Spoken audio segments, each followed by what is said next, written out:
မြို့ပေါ်မှာတထေးတွေစိန်ခံစည်းဖို့ဝယ်ထားတဲ့အာရာဖတ်ကားတွေကိုလာရှိုးမိုးကုတ်မြို့တွေမှာအကျန်းသုံးစီးခိုင်းကြပါတယ်။လာရှိုးမိုးကုတ်လမ်းပိုင်းဟာတောင်တက်တောင်ဆင်းတွေ၊ကွေးကောက်တဲ့လမ်းကျင်းတွေနဲ့မြေသားလမ်းပိုင်းအစတွေကြောင့်နာမည်ကြီးပါတယ်။ဒီလိုလမ်းကျန်းတွေပေါ်မှာတော့စိန်ခံကားဆိုတဲ့ကုန်ပုတ်ဟာခဏတာပျောက်ကွယ်သွားပြီးအကျန်းခံနိုင်မှုနဲ့စွမ်းဆောင်ရည်သာအဓိကဖြစ်လာပါတယ်။ကားအတွင်းပိုင်းမှာခရီးသည်တင်ဆောင်ပြီးကားခေါင်မိုးပေါ်မှာတော့ကုန်စည်အပြည့်တင်ဆောင်ပြီးအသုံးပြုကြပါတယ်။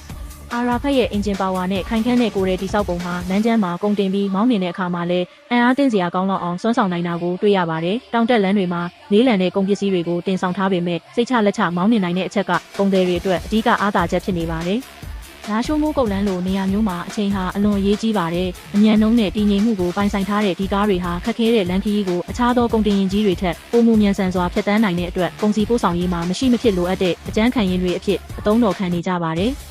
စိန်ခံကားတစ်စီးကိုဒီလိုလမ်းမျိုးမှာသုံးဆွဲတယ်ဆိုတာတကယ်တော့အန္တရာယ်များသလိုစွန့်စားမှုလည်းကြီးပါတယ်။ဒါပေမဲ့ဒေသရဲ့လိုအပ်ချက်လမ်းကြောင်းရဲ့အခြေအနေနဲ့အမြန်နှုန်းကိုဦးစားပေးရတဲ့ကုန်စည်စည်းစိမ်မှုမှာတော့ဒီစိန်ခံကုန်တင်ယာဉ်တွေဟာအဖိုးမဖြတ်နိုင်တဲ့အခန်းကဏ္ဍကနေပါဝင်နေပါတယ်။မြို့ပြရဲ့ကတ္တရာလမ်းပေါ်မှာတောက်ပနေတဲ့စိန်ခံကားတစ်စီးဟာတောင်ပေါ်လမ်းကျန်းမှာတော့ဖုံမှုန့်တွေရွှွနှုံတွေနဲ့အတူရုန်းကန်ရင်ကုန်စည်ပို့ဆောင်ရေးရဲ့ခွန်အားတစ်ခုအဖြစ်ပြောင်းလဲလိုနေပါတယ်။ပင်ဆိုရင်ရောတင့်ကားကိုဒီလိုအကျန်းသုံးခိုင်းကြမှာလားရှင်။